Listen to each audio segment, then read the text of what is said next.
Eni si jih zgolj želijo, eni se jih bojijo, kdor pa si ga kupi, verjetno z njim zelo dobro shaja. Vsak dan. In ne samo v Namibiji, Keniji, sredi Avstralije ali na vrhu Tibeta.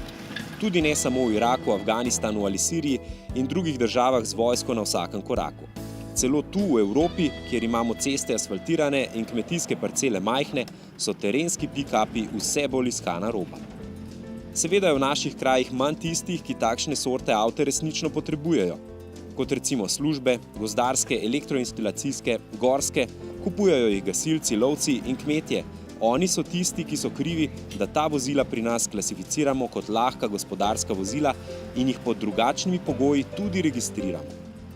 A v resnici bi verjetno morali pick-upe razdeliti v dve kategoriji, na tiste za službeno in tiste za domačo rabo.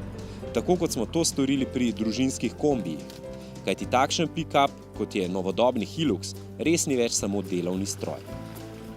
Ob tej izjavi se sicer zdi ironično, da je Toyota ob zadnji prenovi Hiluxa izboljšala predvsem s pogledom na Afričane in Avstralce, torej v lastnostih, ki ga delajo še bolj klenega, terensko in tovorno zmogljivejšega, pridobili smo namreč tudi vsi Slovenci, ki redno obiskujemo trgovine za domače mojstre, vsi, ki imamo doma sadovnjak, velik vrt, kos gozda ali pa samo majhno delavnico, v kateri obdelujemo les ali pa šraufamo različne stroje.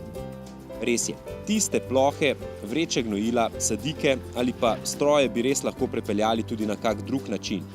A novi Hilux je resnično postal dovolj sprejemljivo udoben, vsakdanje uporaben delovni stroj.